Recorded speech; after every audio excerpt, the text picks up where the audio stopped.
Hi hello friends, ಎಲ್ಲ ಹೇಗಿದ್ದೀರಾ? ನಾನು ತುಂಬ ಚೆನ್ನಾಗಿದ್ದೀನಿ ಫ್ರೆಂಡ್ಸ್. ಬನ್ನಿ ಇವತ್ತು ಕಾಶಿ ಹಲ್ವಾ ಅಥವಾ ಬೂದುಗುಂಬಳಕಾಯಿ ಹಲ್ವಾ ಮಾಡೋಣ ಅಂತ ನಾನೊಂದು 3 kg ಬೂದುಗುಂಬಳಕಾಯಿ ತಂದು ನೀಟಾಗೆಲ್ಲ ಸಿಪ್ಪೆ ತೆಗೆದು ಈಗ ನಾನು ಎಲ್ಲ ತುರ್ಕೊಂಬರ್ತೀನಿ. ತುರ್ಕೊಂಬಂದ್ಮೇಲೆ ಸಿಗ್ತೀನಿ ನೋಡಿ. ಇವಾಗೆಲ್ಲ ತುರ್ಕೊಂಬಂದಿದ್ದೀನಿ. ತುಂಬ ನೀರಿನ ಅಂಶ ಇರುತ್ತೆ ಬೂದುಗುಂಬಳಕಾಯಲ್ಲಿ.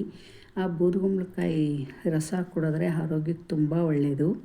ಬಿ ಪಿ, ಶುಗರು ಹಾಗೆ ಗ್ಯಾಸ್ಟ್ರಿಕ್ ಎಲ್ಲ ಕಮ್ಮಿ ಆಗುತ್ತೆ. ನೋಡಿ, ನಾನು ಬೂದುಗುಂಬಳಕಾಯಿ ಹಲ್ವಾ ಕಾಶಿ ಹಲ್ವಾ ಮಾಡೋಕ್ಕೆ ನಾನು ಸಕ್ಕರೆ ಹಾಗೆ ಬಾದಾಮಿ ಪೀಸ್ ಮಾಡಿ ಇಟ್ಕೊಂಡಿದ್ದೀನಿ, ಗೋಡಂಬಿನೂ ಪೀಸ್ ಮಾಡಿ ಇಟ್ಕೊಂಡಿದ್ದೀನಿ, ಬೂದುಗುಂಬಳಕಾಯಿ ಎಲ್ಲ ನೀಟಾಗಿ ತುರಿದು ಇಟ್ಕೊಂಡಿದ್ದೀನಿ, ಸಕ್ಕರೆ ಕೂಡ ಇಟ್ಕೊಂಡಿದ್ದೀನಿ.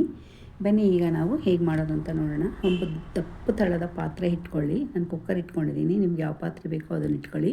ಕುಕ್ಕರ್ ಇಟ್ಕೊಂಡು ಒಂದು ದೊಡ್ಡ ಸ್ಪೂನು ತುಪ್ಪ ಹಾಕಿದ್ದೀನಿ.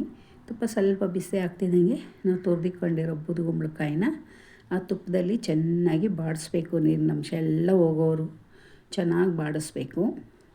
ನೋಡಿ, ಈಗ ನಾನು ಒಂದು ಮರದ ಸ್ಪೂನ್ ಸಹಾಯದಿಂದ ಚೆನ್ನಾಗಿ ಅದನ್ನೆಲ್ಲ ಬಾಡಿಸ್ಕೋತಾ ಇದ್ದೀನಿ. ನೀರಿನ ಅಂಶ ಎಲ್ಲ ಫುಲ್ಲು ಕಮ್ಮಿ ಆಗಬೇಕು, ಅಲ್ಲಿವರೆಗೂ ನಾವು ಬಾಡಿಸ್ಬೇಕು. ತುಂಬ ಸಮಯ ಹಿಡಿಯುತ್ತೆ ಈ ಹಲ್ವಾ ಮಾಡೋಕ್ಕೆ. ಸುಮಾರು ಒಂದು 45 ಮಿನಿಟ್ಸಿಂದ 30 ಮಿನಿಟ್ಸ್ ಅಂತೂ ಹಾಗೇ ಆಗುತ್ತೆ. ಹಾಗಾಗಿ ಸ್ವಲ್ಪ ನಾವು ಜಾಗ್ರತೆಯಿಂದ ಹಲ್ವನ ಮಾಡಬೇಕು. ಸ್ವಲ್ಪ ಪೇಷನ್ಸ್ ಇಟ್ಕೊಂಡು ಮಾಡಬೇಕು. ಪೇಷನ್ಸ್ ಕಳ್ಕೊಂಡ್ರೆ ರುಚಿ ಹಾಳಾಗುತ್ತೆ. ಚೆನ್ನಾಗಿ ತಿರುಗಿಸ್ತಾ ಇದ್ದೀನಿ ನೋಡಿ. ಚೆನ್ನಾಗಿ ಹೀಗೆ ಮಗುಚ್ತಾ ಇರಬೇಕು. ಆಗಾಗ ತಳ ಹಿಡಿಯಲ್ಲ ಮಗುಚ್ತಾ ಇದ್ದರೆ. ನೋಡಿ, ಈಗ ಸ್ವಲ್ಪ ನೀರಿನ ಅಂಶ ಎಲ್ಲ ಕಮ್ಮಿ ಆಗಿದೆ. ನೀರಿನ ಅಂಶ ಕಮ್ಮಿ ಆಗಲಿ ಇನ್ನೂ ಸ್ವಲ್ಪ, ಏಕೆಂದರೆ ಸಕ್ಕರೆ ಹಾಕಿದ್ರೆ ಮತ್ತೆ ನೀರು ಬಿಟ್ಕೊಳ್ಳುತ್ತೆ. ಹಾಗಾಗಿ ಎಲ್ಲ ಫುಲ್ ಸ್ವಲ್ಪ ಕಮ್ಮಿ ಆಗೋರು ಚೆನ್ನಾಗಿ ಅದನ್ನು ಮುಗುಚ್ತಾ ನಾವು ನೀರಿನ ಅಂಶ ಎಲ್ಲ ಕಮ್ಮಿ ಮಾಡ್ಕೋಬೇಕು. ನೋಡಿ, ಈಗ ಆಲ್ಮೋಸ್ಟ್ ಆಗ್ತಾ ಬಂದಿದೆ ನೀರಿನ ಅಂಶ ಕಮ್ಮಿ. ಈಗ ಇದಕ್ಕೆ ನಾವು ಒಂದು ಬಟ್ಲು ಬೂದುಗುಂಬಳಕಾಯಿ ತೊಗೊಂಡಿದ್ವಲ್ಲ, ಅದೇ ಬಟ್ಲಲ್ಲಿ ಒಂದು ಅರ್ಧ ಬಟ್ಲು ನಾನು ಸಕ್ಕರೆ ಹಾಕ್ತಾಯಿದ್ದೀನಿ. ಸಾಕು, ಸಿಹಿ ಎಲ್ಲ ಕರೆಕ್ಟಾಗಿರುತ್ತೆ. ಹೆಚ್ಚು ಬೇಡ, ಕಮ್ಮಿನೂ ಬೇಡ. ಅದರಲ್ಲಿ ಅರ್ಧ ಹಾಕಿದ್ದೀನಿ. ಚೆನ್ನಾಗಿತ್ತು, ಸಿಹಿ ಏನಾಗಿರಲಿಲ್ಲ, ಕರೆಕ್ಟಾಗಿತ್ತು. ನೋಡಿ, ಇವಾಗ ಸಕ್ಕರೆ ಹಾಕಿದ ನಂತರ ಚೆನ್ನಾಗಿ ಮಿಕ್ಸ್ ಮಾಡಿದ್ರೆ ಆ ಸಕ್ಕರೆದೆಲ್ಲ ನೀರು ಬಿಟ್ಕೊಳ್ಳುತ್ತೆ. ಮತ್ತು ಅದೆಲ್ಲ ಡ್ರೈ ಆಗೋವರೆಗೂ ಚೆನ್ನಾಗಿ ತಿರುಗಿಸ್ತಾ ಇರಬೇಕು. ಈಗ ತಳ ಹಿಡಿಯೋ ಚಾನ್ಸಸ್ ಜಾಸ್ತಿ ಇರುತ್ತೆ. ಏಕೆ, ಸಕ್ಕರೆ ಹಾಕಿರೋದ್ರಿಂದ ಅದು ಸಿಹಿ ಪಾಕ ಅಂಟ್ಕೊಂಡ್ಬಿಡುತ್ತೆ ಪಾತ್ರೆಗೆಲ್ಲ. ಹಾಗಾಗಿ ತಿರುಗಿಸ್ತಾ ಮಾಡಬೇಕು. ನೋಡಿ, ಈಗ ಸ್ವಲ್ಪ ಕಲರ್ ಚೇಂಜ್ ಆಯಿತು. ನೋಡಿ, ಒಂಚೂರು ತಳ ಅಟ್ಕೊಂಡಿದೆ, ಪರವಾಗಿಲ್ಲ. ಅಷ್ಟಾದರೆ ತುಂಬ ಸೀಸೋಕ್ಕೆ ಹೋಗಬೇಡಿ. ಇದರಲ್ಲಿ ದಮ್ ರೊಟ್ಟಿ ಕೂಡ ಮಾಡ್ತಾರೆ, ಅದು ತುಂಬ ಚೆನ್ನಾಗಿರುತ್ತೆ. ನಾನು ಹಲ್ವಾ ಮಾಡಿದ್ದೀನಿ. ಸಾರಿ ಫ್ರೆಂಡ್ಸ್, ಸ್ವಲ್ಪ ಕೆಂಬಂತು. ನೋಡಿ, ಈಗ ನಾನು ತಿರುಗಿಸ್ತಾ ಎಲ್ಲ ನೀರಿನ ಅಂಶ ಎಲ್ಲ ಕಮ್ಮಿ ಆಯಿತು. ಸ್ವಲ್ಪ ಗಟ್ಟಿಯಾಗೋಕ್ಕೆ ಶುರುವಾಯಿತು. ಈಗ ನಾನು ಅದಕ್ಕೆ ತುಪ್ಪ ಹಾಕ್ತಾಯಿದ್ದೀನಿ. 1-2 ಸ್ಪೂನ್ ತುಪ್ಪ ಹಾಕಿ ಚೆನ್ನಾಗಿ ಮಿಕ್ಸ್ ಮಾಡಿ. ತುಪ್ಪ ಹಾಕಿದಷ್ಟು ನಮ್ಮ ಹಲ್ವಾ ತುಂಬ ಚೆನ್ನಾಗಿರುತ್ತೆ ರುಚಿ.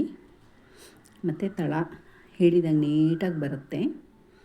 ನೋಡಿದ್ರಲ್ಲ, ಈಗ ನಮ್ಮ ಹಲ್ವಾನ ರೆಡಿ ಆಗ್ತಾಯಿದೆ. ನಮ್ಮ ಬೂದುಗುಂಬಳಕಾಯಿ ಕಾಶಿ ಹಲ್ವಾ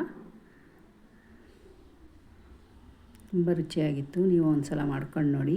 ಬನ್ನಿ, ಈಗ ನಾವು ಅದು ಹಾಕ್ತಾಯಿರಲಿ. ಪಕ್ಕದಲ್ಲಿ ಒಂದು ಬಾಣಲೆ ಇಟ್ಟು ನಾವು ಅದಕ್ಕೆ ತುಪ್ಪ ಹಾಕಿ ಡ್ರೈ ಫ್ರೂಟ್ಸ್ ಎಲ್ಲ ಕರ್ಕೊಂಬರೋಣ.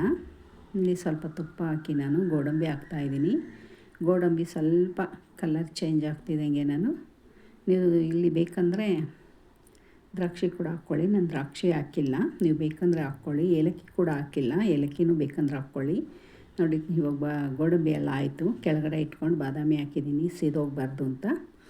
ಅದನ್ನೆಲ್ಲ ತೆಗೆದು ನಮ್ಮ ಕಾಶಿ ಹಲ್ವಾ ರೆಡಿಯಾಗಿತ್ತು, ಕೆಳಗಡೆ ಇಳಿಸಿದ್ದೆ. ಅದಕ್ಕೆ ಹಾಕಿ ಚೆನ್ನಾಗಿ ಮಿಕ್ಸ್ ಮಾಡಿದ್ರೆ ನಮ್ಮ ಕಾಶಿ ಹಲ್ವಾ ಅಥವಾ ಬೂದುಗುಂಬಳಕಾಯಿ ಹಲ್ವಾ ರೆಡಿ ಆಗುತ್ತೆ. ಯಾರೆಲ್ಲ ಹೊಸ್ದಾಗಿ ನನ್ನ ಚಾನಲ್ನ ನೋಡ್ತಿದ್ರೋ ಪ್ಲೀಸ್ ಸಬ್ಸ್ಕ್ರೈಬ್ ಮಾಡ್ಕೊಂಡು ನೋಡಿ. ಹಾಗೆ ಲೈಕ್ ಮಾಡಿ, ಶೇರ್ ಮಾಡಿ, ಕಮೆಂಟ್ ಮೂಲಕ ಈ ನನ್ನ ಕಾಶಿ ಹಲ್ವಾ ರೆಸಿಪಿ ಹೇಗಿತ್ತಂತ ತಿಳಿಸೋದನ್ನ ಮಾತ್ರ ಮರಿಬೇಡಿ. ನೋಡಿ, ನಾನು ಇವಾಗೆಲ್ಲ ಸರ್ವ್ ಮಾಡ್ಕೋತಾ ಇದ್ದೀನಿ ಬೇರೆ ಇದಕ್ಕೆ. ಓಕೆನಾ ಫ್ರೆಂಡ್? ಮುಂದಿನ ವಿಡಿಯೋದಲ್ಲಿ ಮತ್ತೆ ಸಿಗ್ತೀನಿ ನಿಮಗೆ. ನನ್ನ ವಿಡಿಯೋ ನೋಡಿ ಲೈಕ್ ಮಾಡಿ, ಕಮೆಂಟ್ ಮಾಡಿ, ಸಬ್ಸ್ಕ್ರೈಬ್ ಮಾಡ್ಕೊಳ್ಳೋದನ್ನ ಮಾತ್ರ ಮರಿಬೇಡಿ. ನೋಡಿದ್ರಾ ಹೇಗೆ ಕಾಣಿಸ್ತಾ ಇದೆ ಕಾಶಿ ಹಲ್ವಾ? ನೀವು ಒಂದು ಸಲ ಮಾಡ್ಕೊಂಡು ನೋಡಿ ಬೂದುಗುಂಬಳಕಾಯಿ ತಂದು. Okay bye bye. Thank you so much ಇಷ್ಟೊತ್ತವರೆಗೂ ವಿಡಿಯೋ ನೋಡಿದ್ದಕ್ಕೆ.